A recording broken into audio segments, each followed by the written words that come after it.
Hello students, welcome to CRP academy. CRP একাডেমিতে তোমাদের সকলকে স্বাগত এবং প্রত্যেককে গুড ইভিনিং। আমরা আপকামিং ওয়েস্ট বেঙ্গল পুলিশ এবং কলকাতা পুলিশ কনস্টেবল পরীক্ষা, সাথে WB SSC group C group D পরীক্ষাকে লক্ষ্য করে প্রত্যেকদিন সন্ধ্যা 6টা থেকে অধ্যায় ভিত্তিক জিকে প্রশ্নোত্তরের ক্লাস করছি, গুরুত্বপূর্ণ বিষয়ের গুরুত্বপূর্ণ টপিক ধরে ধরে। তো আজকে আমরা ইতিহাসের ওপর থেকে খুবই খুবই গুরুত্বপূর্ণ একটি টপিক, সেটি হলো মুঘল সাম্রাজ্য। তোমরা জানো এই টপিকটা খুবই ইম্পর্টেন্ট, প্রত্যেকটা পরীক্ষাতেই এই টপিকটা থেকে মাস্ট প্রশ্ন এসে থাকে। তো মুঘল সাম্রাজ্যের উপর থেকে আজকে ক্লাসে 50টা গুরুত্বপূর্ণ আমরা প্রশ্ন উত্তর করে ফেলবো, শুরু থেকে শেষ পর্যন্ত দেখবে। এবং এই ক্লাসটা তোমরা যদি পুরোটা ফলো করো, আশা করছি এইখান থেকে অনেক প্রশ্ন তোমরা পরীক্ষাতে কমন পাবে। তো পরীক্ষার সেরা প্রস্তুতি এবং গাইডেন্স তোমরা সিআরপি একাডেমির তত্ত্বাবধানে পাচ্ছ। তো চ্যানেলে নতুন হয়ে থাকলে চ্যানেলটিকে সাবস্ক্রাইব করবে, পাশের বেল আইকনটা প্রেস করে রাখবে, সাথে টেলিগ্রামে যুক্ত হয়ে যাবে। তো ক্লাসটা শুরু করা যাক। কি কি প্রশ্ন উত্তর রয়েছে সেগুলো এক এক করে দেখে নেওয়া যাক। প্রথম প্রশ্ন কি বলছে, প্রত্যেকটা প্রশ্ন চলাকালীন তোমরা নিজেরাই সঠিক উত্তরগুলো করার চেষ্টা করো। দেখো, 1 নম্বর প্রশ্ন, বাবর 1526 সালে প্রথম পানিপথের যুদ্ধে কাকে পরাজিত করেছিলেন? 50টা প্রশ্ন উত্তর রয়েছে, ইজি, মডারেট, হার্ড লেভেল সমস্ত প্রশ্নই মিলেমিশে রেখেছি মুঘল সাম্রাজ্য থেকে, এবং প্রত্যেকটা প্রশ্ন চেষ্টা করো এবং খুব তাড়াতাড়ি উত্তরগুলো করার চেষ্টা করব। তো 4টে অপশনের মধ্য থেকে সঠিক উত্তর হয়ে যাবে অপশন বি, ইব্রাহিম লোদি। আমরা গত যে ইতিহাসের ক্লাস করেছিলাম সেটা হচ্ছে সুলতান সাম্রাজ্য বা সুলতান যুগ। সেই সুলতান যে বংশ ছিল, দিল্লির যে সুলতান সাম্রাজ্য, সেই সুলতান সাম্রাজ্যের শেষ রাজা ছিলেন ইব্রাহিম লোদি, এবং তাকে পরাজিত করে 1526 সালে প্রথম পানিপথের যুদ্ধের মাধ্যমে বাবর সুলতান বংশকে শেষ করে মুঘল বংশ বা মুঘল সাম্রাজ্য শুরু করেছেন। ওকে, নেক্সট 2 নম্বর প্রশ্ন। প্রশ্নটাকে ভিভিআই করবে, বহুবার পরীক্ষা এসেছে, ডাব্লিউবিসিএসও এসেছে। দেখো, কোন ভাষায় বাবর নামা লেখা হয়েছিল?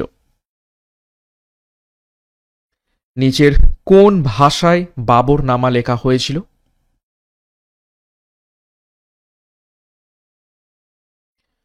তো সঠিক উত্তর হয়ে যাবে অপশন সি, চেঘত কই তুর্কি। চেঘত কই তুর্কি এই ল্যাঙ্গুয়েজে বাবর নামা লেখা হয়েছিল, এবং এটা হচ্ছে বাবরের আত্মজীবনী।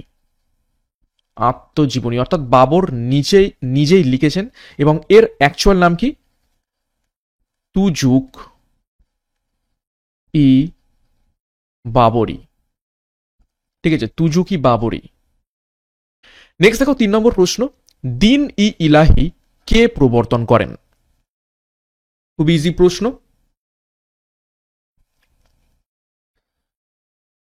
তো সঠিক উত্তর হয়ে যাবে অপশন ডি, সম্রাট আকবর দিন ই ইলাহি এটি প্রবর্তন করেন। তো দিন ই ইলাহি এটি কি? দেখো, 1582 খ্রিস্টাব্দে প্রবর্তিত ধর্মীয় বিশ্বাসের ব্যবস্থা হচ্ছে এই দিন ই ইলাহি। দিন ই ইলাহি ছিল একটা নতুন ধর্ম ব্যবস্থা, যেটা 1582 খ্রিস্টাব্দে আকবর প্রবর্তন করেছিলেন। দেখো, বীরবল সর্বপ্রথম এই ধর্ম গ্রহণ করেছিলেন, এবং বীরবলের আসল নাম পরীক্ষা এসে থাকে, সেটা হচ্ছে মহেশ দাস। নেক্সট 4 নম্বর প্রশ্ন, কোন দুই মুঘল সম্রাট আত্মজীবনী লিখেছিলেন? একটু আগে দেখলাম তুজুকি বাবরি, যেটা বাবরের আত্মজীবনী। তার মানে একটা জিনিস কনফার্ম, যে অপশনগুলোর মধ্য থেকে বাবর যেখানে রয়েছে সেটা হবে। তো বাবরের সাথে আর কোন মুঘল সম্রাট আত্মজীবনী লিখেছেন? তো সঠিক উত্তর হয়ে যাবে, দেখো, অপশন বি, বাবর ও জাহাঙ্গীর। ওকে, নেক্সট 5 নম্বর প্রশ্ন, আইনি আকবরী এর লেখক হলেন নিচের কোন ব্যক্তি? 4টে অপশন, আকবর, বীরবল, টোডরমল নাকি আবুল ফজল?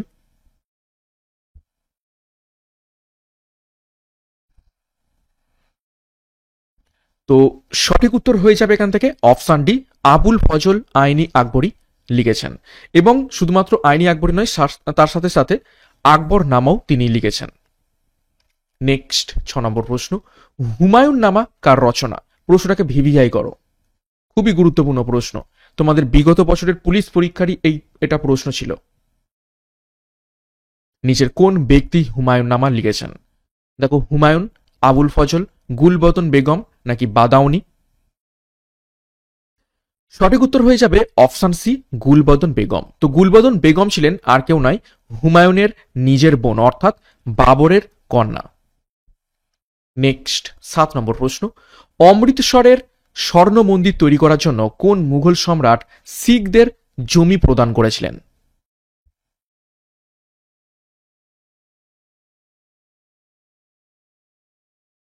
সঠিক উত্তর দেখে নাও, অপশন বি, সম্রাট আকবর।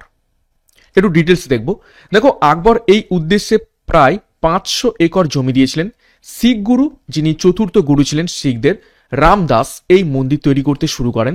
এই মন্দিরের ভিত্তিপ্রস্তর মিয়ান মীর নামক একজন মুসলিম দরবেশ স্থাপন করেছিলেন। নেক্সট 8 নম্বর প্রশ্ন, কোন সম্রাটের রাজত্বকালে উইলিয়াম হকিংস মুঘল দরবারে ব্যবসার অধিকার প্রতিষ্ঠার জন্য এসেছিলেন?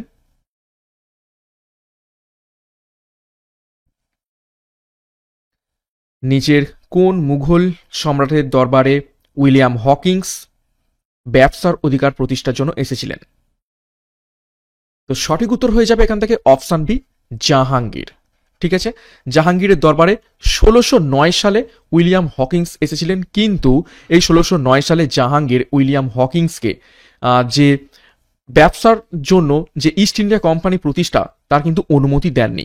পরবর্তীকালে 1615 সালে স্যার থমাস রো আবার জাহাঙ্গীরের দরবারে এসেছিলেন নতুন দূত হিসাবে এবং প্রচুর পরিমাণে জাহাঙ্গীরের জন্য উপহার নিয়ে এসেছিলেন, এবং উপহার পেয়ে জাহাঙ্গীর এতটাই খুশি হয়ে গিয়েছিলেন যে 1516 সালে পারমিশন দিয়ে দেয় স্যার থমাস রোকে ইস্ট ইন্ডিয়া কোম্পানি প্রতিষ্ঠার জন্য, এবং তারপরের সালেই 1616 সালে ইস্ট ইন্ডিয়া কোম্পানি প্রথম ভিত্তি স্থাপন করে, মানে ব্রিটিশ ইস্ট ইন্ডিয়া কোম্পানি প্রথম ভিত্তি স্থাপন করে ভারতবর্ষে। ওকে, তো আশা করি বুঝতে পেরেছি। তো আমি এটা মুছে দিই। নেক্সট 9 নম্বর প্রশ্ন, কোন মুঘল সম্রাটের কাছ থেকে ব্রিটিশরা ভারতে বাণিজ্য করার অনুমতি লাভ করেন? জাস্ট এক্ষুনি বললাম, 1615 সালে কে এসেছেন? Sir Thomas rho. তিনি জাহাঙ্গীরের দরবারে এসেছিলেন। তো সঠিক উত্তর হবে অপশন বি, জাহাঙ্গীরই ভারতে বাণিজ্য করার অনুমতি দিয়েছিলেন ব্রিটিশদের, অর্থাৎ ব্রিটিশ ইস্ট ইন্ডিয়া কোম্পানি। এবং 1616 সালে আমি গল্পটা বললাম, টমাস রো অনেক উপহার নিয়ে এসেছিলেন এই জাহাঙ্গীরের জন্য। ঠিক আছে, এবং উপহার পেয়ে পারমিশন দেন, এবং 1616 সালে ব্রিটিশ ইস্ট ইন্ডিয়া কোম্পানি শুধুমাত্র যে ব্রিটিশদের রয়েছে তা নয়, ইস্ট ইন্ডিয়া কোম্পানি পর্তুগালদের রয়েছে, ইস্ট ইন্ডিয়া কোম্পানি ফ্রান্সের রয়েছে, ইস্ট ইন্ডিয়া কোম্পানি ডাচদের রয়েছে। তো এটা হচ্ছে ব্রিটিশ ইস্ট ইন্ডিয়া কোম্পানি। ঠিক আছে, ব্রিটিশ ইস্ট ইন্ডিয়া কোম্পানি প্রথম ভিত্তি প্রস্তর করে 1616 সালে ভারতবর্ষে। 10 নম্বর প্রশ্ন, আকবরের রাজত্বে কে ভূমি রাজস্ব আদায় করতেন? খুবই গুরুত্বপূর্ণ প্রশ্ন।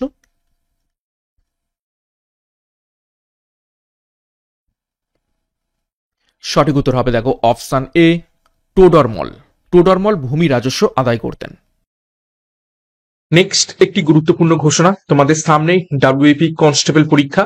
তো কমন প্যাক 2025 লঞ্চ করা হয়েছে। পরীক্ষার লাস্ট মিনিট সাজেশন তোমরা এখান থেকে পেয়ে যাবে। প্রত্যেকটা বিষয়ের ওপর থেকে প্রত্যেকটা টপিক ধরে ধরে তোমরা এখান থেকে ক্লাস পাবে, সাথে ফুল মক টেস্ট পাবে। এর সাথে WBP KP mock test series launch করা হয়েছে, যেখানে 100টি কমন যোগ্য পুলিশ পরীক্ষার প্র্যাকটিস সেট পাবে, 5000 প্রশ্ন উত্তর পেয়ে যাবে, প্রত্যেকটা বিষয়ের উপর থেকে মক টেস্ট পাবে, সাথে 10 বছরের বিগত বছরের প্রশ্ন উত্তর। তো যোগাযোগ করো 9647553612 নম্বরে, যার যেটি প্রয়োজন রয়েছে সেই অনুযায়ী যুক্ত হয়ে যাও পরীক্ষার সেরা প্রস্তুতি নেওয়ার জন্য। বিস্তারিত ডিসক্রিপশন বক্সে পেয়ে যাবে। 11 নম্বর প্রশ্ন দেখো, আকবরের মায়ের নাম কি? আনকমন প্রশ্ন, কিন্তু 2-1বার পরীক্ষাতে এসেছে। আকবরের পিতাকে হুমায়ুন। ঠিক আছে, তো হুমায়ুনের আমি যতদূর জানি 7 জন বেগম ছিলেন, এবং যেখানে এই যে 4 জনের নাম দেয়া রয়েছে অপশানে, এই 4 জন বেগমই ছিলেন হুমায়ুনের বেগম, এবং 7 জন টোটাল বেগম ছিলেন। তো সেই 7 জন বেগমের মধ্য থেকে আকবর কোন বেগমের সন্তান? তো সঠিক উত্তর হবে option C, Hamida Banu. Next 12 নম্বর প্রশ্ন, আকবরের ভূমি রাজস্ব মন্ত্রী টোডরমল 1582 সালে যে ব্যাপক ভূমি সংস্কার করেন তা কি নামে পরিচিত ছিল? ভিভিআই করবে প্রশ্নটিকে।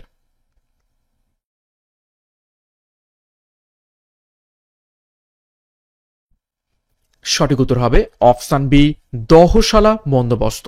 এবং দহশালা বন্দোবস্ত কত সালে এসেছে? 1582 সালে। এই সালটাও কিন্তু খুবই গুরুত্বপূর্ণ, প্রশ্নতেও দেয়া রয়েছে। তো আমি কিন্তু এক্সট্রা ভাবে নোট করলাম, কেননা পরীক্ষায় প্রশ্ন এসেছে যে দহশালা বন্দোবস্ত আকবর কোন সালে চালু করেন। তো সঠিক উত্তর হবে 1582 সালে। নেক্সট 13 নম্বর প্রশ্ন, কোন মুঘল সম্রাটের সমাধিভূমি মায়ানমারের ইয়াংগুনে অবস্থিত?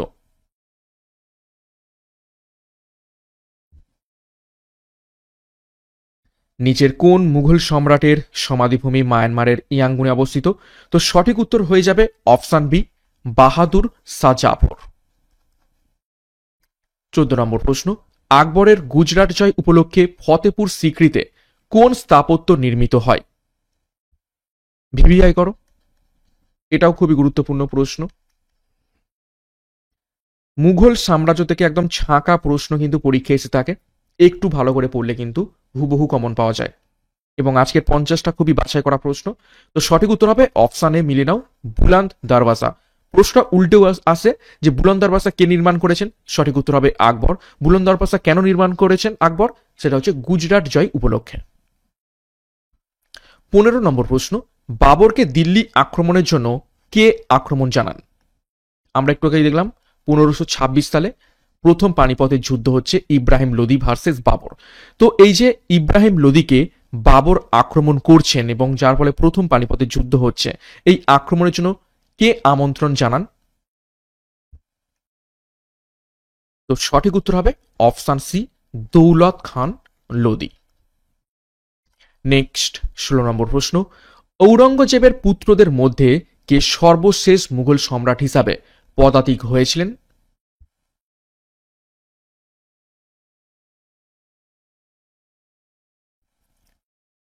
তো সঠিক উত্তর হবে, দেখো, অপশন এ, মুয়াজ্জম। 17 নম্বর প্রশ্ন, আকবরের সভায় কাকে সোনার কলম বলা হতো? ভিভিআই করবে, খুবই আনকমন প্রশ্ন এবং খুবই গুরুত্বপূর্ণ প্রশ্ন। আকবরের সভায় কাকে সোনার কলম বলা হতো? সঠিক উত্তর হয়ে যাবে অপশন ডি, মোহাম্মদ হুসেনকে। নেক্সট 18 নম্বর প্রশ্ন, কোন ইটালিয়ান পরিব্রাজক স্টোরিয়া ডু মোগর বা মুঘলদের গল্প লিখেছিলেন? স্টোরিয়া ডু মোগর নামে কোন ইটালিয়ান পরিব্রাজক গল্প লিখেছিলেন? স্টার মার্ক করে রাখতে পারো প্রশ্নটিকে। সঠিক উত্তর হয়ে যাবে অপশন এ, মানুচি। 19 নম্বর প্রশ্ন, কোথায় আওরঙ্গজেবের রাজত্বকালে সাতনামী বিদ্রোহ হয়েছিল? এটা সাতনামী বা শতনামী বিদ্রোহ বলতে পারো। নিচের কোন স্থানে শতনামী বিদ্রোহ দেখতে পাওয়া গিয়েছিল?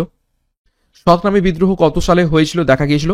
1672 সালে। কোথায়? সঠিক উত্তর হবে অপশন এ, মিরাটে। 20 নম্বর প্রশ্ন, নিম্নলিখিত কোন বিদেশি পর্যটক আকবরের দরবারে এসেছিলেন? ভিভিআই করো।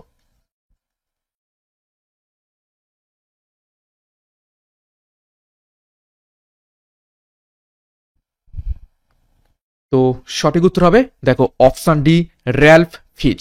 র্যালফ ফিচ আকবরের দরবারে এসেছিলেন কত সালে? 1584 সালে। টমাস মুনরো আমি বলে দিয়েছি কার দরবারে এসেছিলেন? জাহাঙ্গীর। কত সালে? 1615 সালে।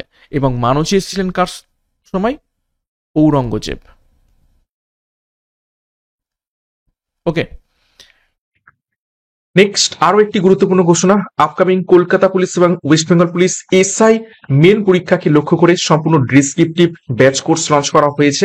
মেন পরীক্ষার সিলেবাস ডেসক্রিপটিভ নেচারে রয়েছে, তো প্রত্যেকটা বিষয়ের উপর থেকে তোমরা ডেসক্রিপটিভ ক্লাস পাবে। তো যোগাযোগ করো 9647553612 নাম্বারে পরীক্ষার সেরা প্রস্তুতি নেওয়ার জন্য। নেক্সট 21 নম্বর প্রশ্ন, আকবর কার বিরুদ্ধে হলদিঘাটের যুদ্ধ করেছিলেন?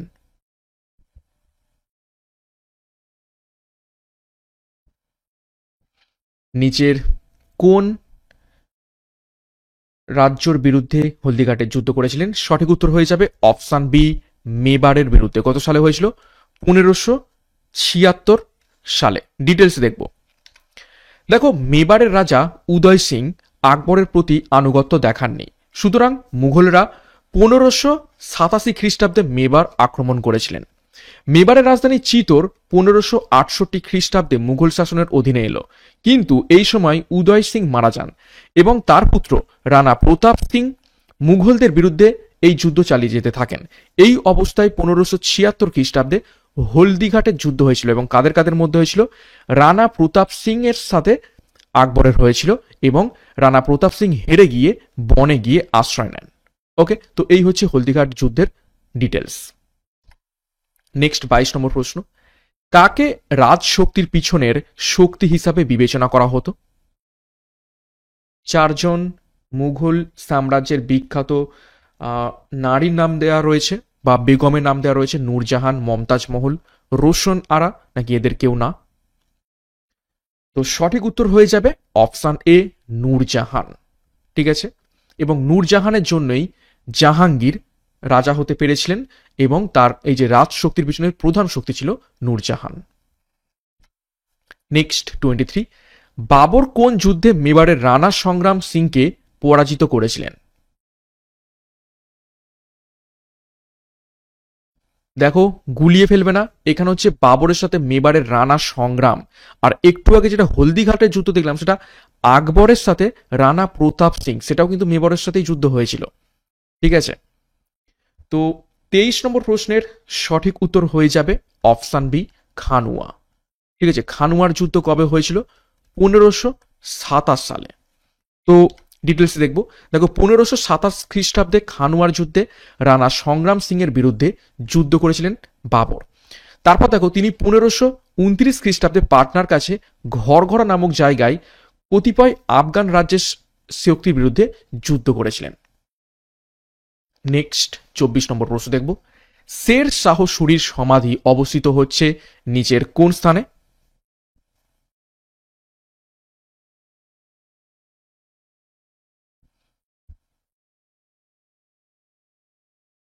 তো শের শাহের সমাধি অবস্থিত রয়েছে অপশন সি, সাসারামে। কোথায় অবস্থিত সাসারাম?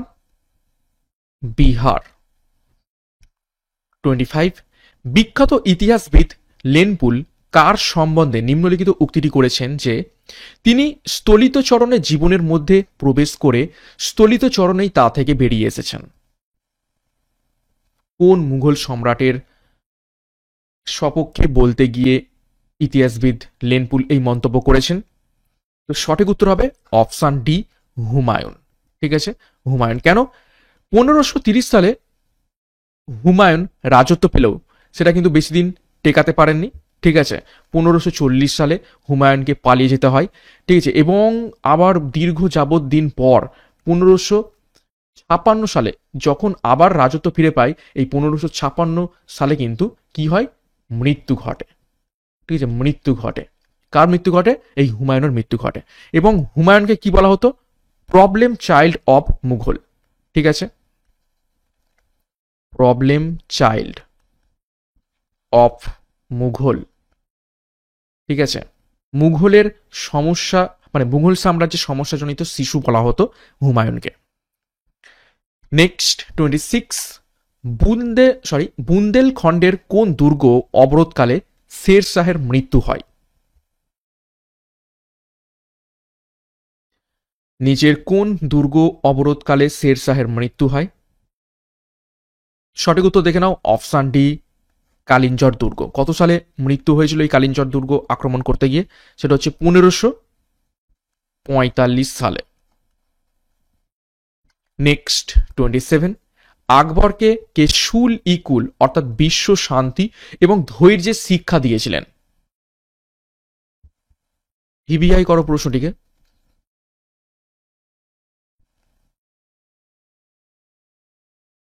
সঠিক উত্তর হবে অপশন সি, আব্দুল লতিফ।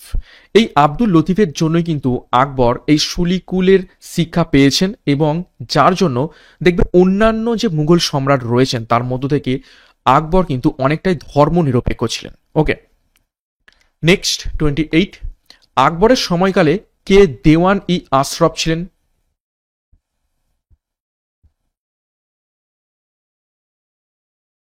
নিচের কোন ব্যক্তি দেওয়ান ই আশরফ ছিলেন আকবরের সময়কালে? সঠিক উত্তর হবে অপশন বি, টোডরমল। নেক্সট 29, 1540 খ্রিস্টাব্দে কোন যুদ্ধের হারার পরে হুমায়ুন ভারত ছেড়ে পালিয়ে গিয়েছিলেন?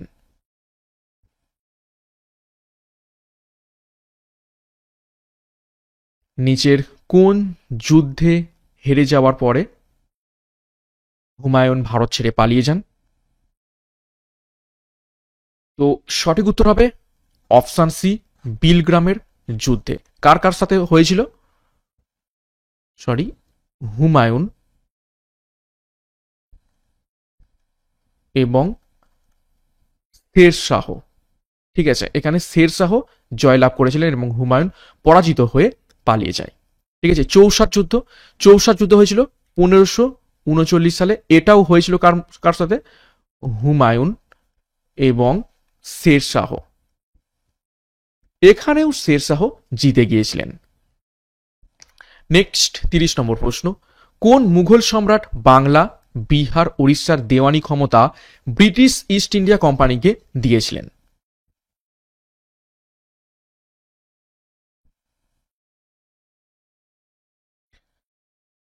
সঠিক উত্তর দেখে নাও, অপশন বি, দ্বিতীয় শাহ আলম। নেক্সট আরো একটি গুরুত্বপূর্ণ ঘোষণা, পিএসসি ক্লার্কশিপ মেন পরীক্ষা একদম সামনেই রয়েছে। তো সিলেবাস অনুযায়ী বাংলার প্রতিবেদন, বাংলা অনুবাদ, সারাংশ এবং ইংরেজি রিপোর্ট, ট্রান্সলেশন, প্রিসিস, অর্থাৎ 6টা যে টপিক রয়েছে সেই 6টা টপিকেরই তোমরা সম্পূর্ণ ডেসক্রিপটিভ ক্লাস পাবে পরীক্ষার এক্সাম প্যাটার্ন অনুযায়ী, এবং প্রচুর টপিক তোমাদের এখান থেকে করানো হবে প্র্যাকটিসের জন্য। সাথে এনটিপিসি এবং রেলওয়ে গ্রুপ ডি পরীক্ষাকে লক্ষ্য করে Vande Bharat batch course launch করা হয়েছে। তো যার যে ব্যাচ কোর্সের প্রয়োজন রয়েছে সেই অনুযায়ী যোগাযোগ করো 9647553612 নাম্বারে, এবং বিস্তারিত ডিসক্রিপশন বক্সে পেয়ে যাবে, সেখান থেকে যুক্ত হয়ে যাও। 31 নম্বর প্রশ্ন, কত সনে দিল্লিতে শাসক হিসাবে শেরশাহ সুরির আবির্ভাব ঘটেছিল? জাস্ট একটু আগেই দেখলাম কোন সালে বিলগ্রামের যুদ্ধে হেরে গিয়ে হুমায়ুন পালিয়ে যাচ্ছে। তো সেই সালটাই হয়ে যাবে শেরশাহ সুরির আবির্ভাব। এবং সুরি ডাইনেস্টি মানে মুঘল সাম্রাজ্যের মাঝখানে সুরি বংশ ঢুকে গিয়েছিল। তো সঠিক উত্তর হবে অপশন সি, 1540 সালে। নেক্সট 32, মুঘল সাম্রাজ্যের দুর্বলতার সময়কালে কে স্বাধীন বাংলা রাষ্ট্র গড়ে তুলেছিলেন?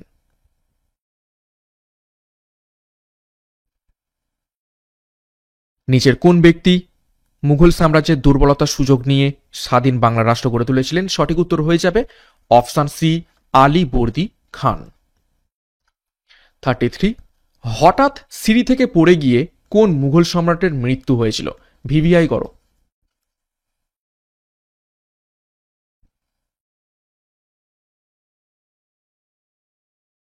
তো সঠিক উত্তর হবে অপশন এ, হুমায়ুন। ঠিক আছে, দিন হি পানহা, দিন হি পানহা লাইব্রেরি, এটা ছিল হুমায়ুনের লাইব্রেরি যেটা দিল্লিতে অবস্থিত। সেই দিল্লির এই লাইব্রেরির সিঁড়ি থেকে পড়ে গিয়ে হঠাৎ মারা গিয়েছিলেন হুমায়ুন। কত সালে? 1556 সালে। 34 নম্বর প্রশ্ন, নিম্নলিখিত কোন সম্রাট জিন্দা পীর হিসাবে পরিচিত হতো বা বিবেচিত হতো? খুবই খুবই গুরুত্বপূর্ণ প্রশ্ন, বহুবার পরীক্ষা এসেছে, তোমাদের পুলিশ পরীক্ষারই বিগত বছরের প্রশ্ন এটা। নিচের কোন মুঘল সম্রাট জিন্দা পীর হিসাবে পরিচিত? সঠিক উত্তর দেখে নাও, অপশন সি, ঔরঙ্গজেব। কেন এই জিন্দা পীর হিসাবে পরিচিত? ঠিক আছে, এর একটা পিছনের গল্প রয়েছে। ঔরঙ্গজেব রাজা ছিলেন, সম্রাট ছিলেন, তা সত্ত্বেও নিজের জীবন অতিবাহিত করার জন্য, অর্থাৎ নিজের প্রয়োজনীয় যে সমস্ত অর্থ সেটা উপার্জন করতেন, তিনি কোরআনকে অনুবাদ করে বা কোরআন নিজের হাতে লিখে এবং টুপি সেলাই করে, ঠিক আছে, মুসলিম ধর্মাবলম্বীরা টুপি পরে দেখেছো, সেই টুপি সেলাই করে এবং কোরআন লিখে তিনি তার নিজের প্রয়োজন মতো অর্থ ব্যয় করতেন। তো সেই জন্য তাকে জিন্দা পীর হিসাবে ডাকা হতো। নেক্সট 35, ঔরঙ্গজেবের আদেশে কোন শিখ গুরুকে হত্যা করা হয়েছিল?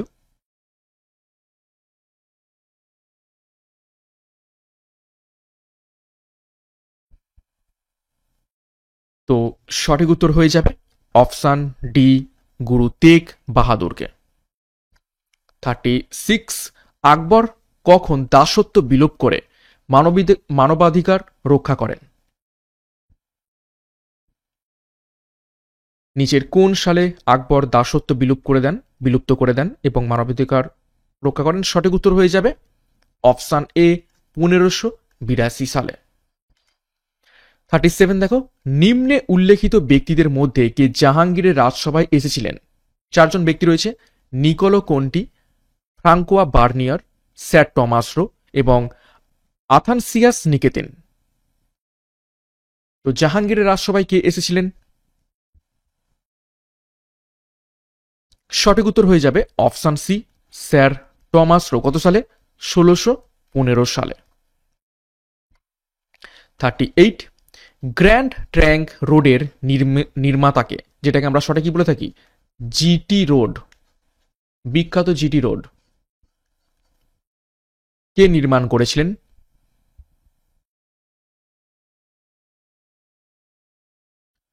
সঠিক উত্তর হবে অপশান ডি, শের শাহ।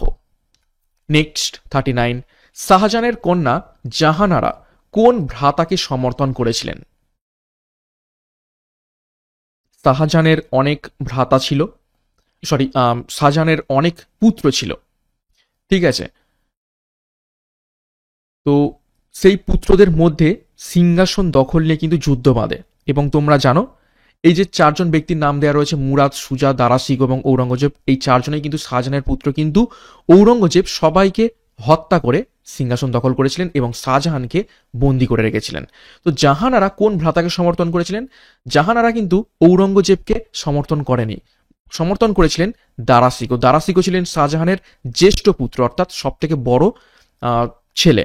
তো সেই জন্য জাহানারা বোন হিসাবে তার জ্যেষ্ঠ ভ্রাতা বা সব থেকে বড় ভাইকে সাপোর্ট করেছিলেন, কিন্তু ঔরঙ্গজেব সিংহাসন দখলের জন্য শাহজাহানকে তো বন্দি করেছিল, সাথে সাথে বাদবাকি যে ভাইগুলো রয়েছে মুরাদ, সুজা, দারাশিকো সকলকে হত্যা করেছিলেন। নেক্সট 40 নম্বর প্রশ্ন, যে বিদেশি রাজা ভারতের কোহিনূর মণি ও ময়ূর সিংহাসন লুট করেন তিনি নিচের কোনজন?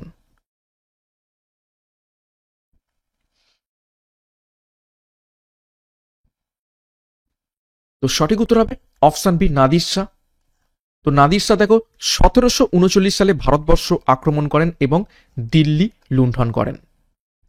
নেক্সট 41, আকবরের আদালতে সবচেয়ে বিখ্যাত হিন্দি কবি কে ছিলেন? ভিভিআই করো, পরীক্ষা এসেছে অনেকবার। এখন চিরাচরিত প্রশ্ন থেকে কিন্তু একটু অন্য রকমের প্রশ্ন, একটু আনকমন প্রশ্ন কিন্তু আসার চেষ্টা চলছে। তো সেই জন্য ইজি, মডারেট, হার্ড সমস্ত প্রশ্নই আমরা করছি। তো এখানে সঠিক উত্তর হবে অপশান বি, আব্দুল রহিম খানি খান্না হচ্ছে বিখ্যাত হিন্দি কবি ছিলেন আকবরের দরবারে। 42, কে দু আসপা ব্যবস্থা চালু করেছিলেন? এটা তোমাদের পুলিশ পরীক্ষার বিগত বছরের প্রশ্ন, এটা ডাব্লিউবিপি এসআই এর প্রশ্ন। কে দু আসপা ব্যবস্থা চালু করেছিলেন?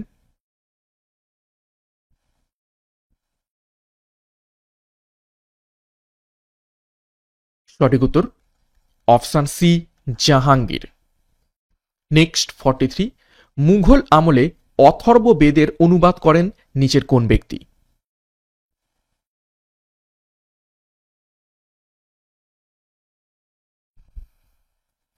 সঠিক উত্তর অপশান সি, হাজি ইব্রাহিম। গুরুত্বপূর্ণ। নেক্সট 44 দেখো, যুদ্ধক্ষেত্রে রুমি কৌশল ব্যবহার করেছিলেন নিচের কোন মুঘল সম্রাট?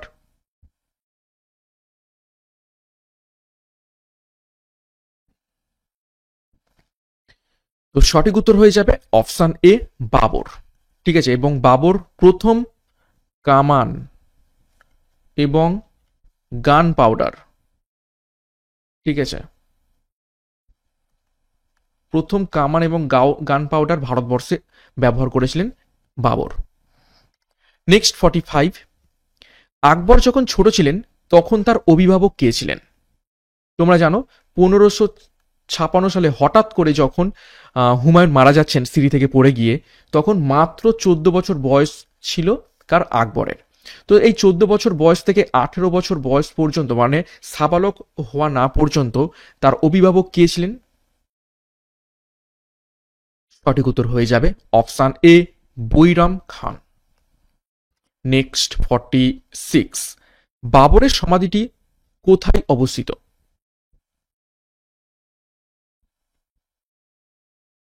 বাবর এবং জাহাঙ্গীর এই দুইজন মুঘল সম্রাটের সমাধি ভারতবর্ষের বাইরে রয়েছে এবং আরও একজনের রয়েছে দ্বিতীয় বাহাদুর শাহ জাফর, তার মায়ানমারের রেঙ্গুনে রয়েছে বা ইয়াঙ্গুনে রয়েছে। তো বাবরের সমাধি রয়েছে অপশান বি, কাবুলে, এবং লাহোরে রয়েছে কার? জাহাঙ্গীরের। ওকে, সাসারামের কার দেখলাম? শেরশাহ। নেক্সট 47, কোন মুঘল সম্রাট খুব ভালো বীণা বাজাতে পারতেন?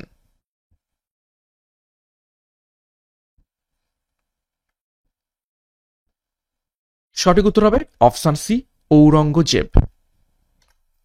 48, মুঘল যুগের রাজস্ব সংগ্রহ ব্যবস্থা জাবতি বলতে বোঝায় নিচের কোনটি?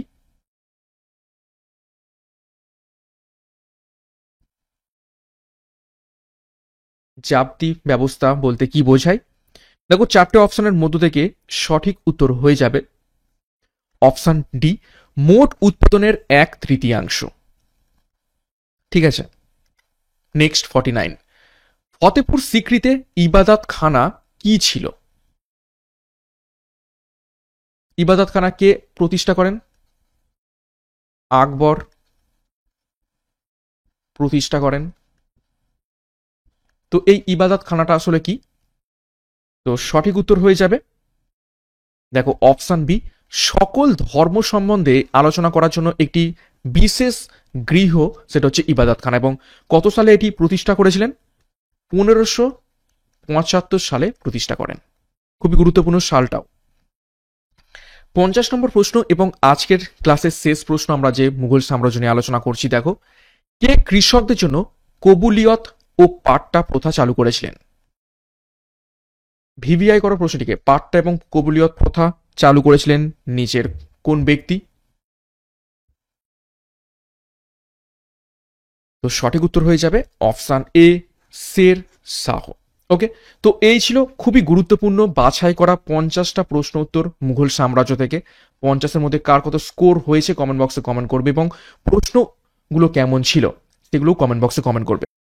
তো ক্লাসটা শেষ করব তার আগে আরো একবার গুরুত্বপূর্ণ ঘোষণা, আমাদের সিআরপি একাডেমির যে সমস্ত ব্যাচ কোর্সগুলো রয়েছে, WP common pack, WP KP mock test series, KP এবং ডাব্লিউপি এসআই মেন পরীক্ষার descriptive batch course, PSC main সাফল্য ব্যাচ যেখানে 6টা টপিক যেমনটা পরীক্ষার সিলেবাসে রয়েছে সম্পূর্ণ ডেসক্রিপটিভ প্যাটার্নে তোমরা ক্লাস পাবে, সাথে Vande Bharat batch course NTPC এবং রেলওয়ে গ্রুপ ডি পরীক্ষাকে লক্ষ্য করে। তো যার যেটি প্রয়োজন রয়েছে সেই অনুযায়ী যোগাযোগ করো 9647553612 নম্বরে।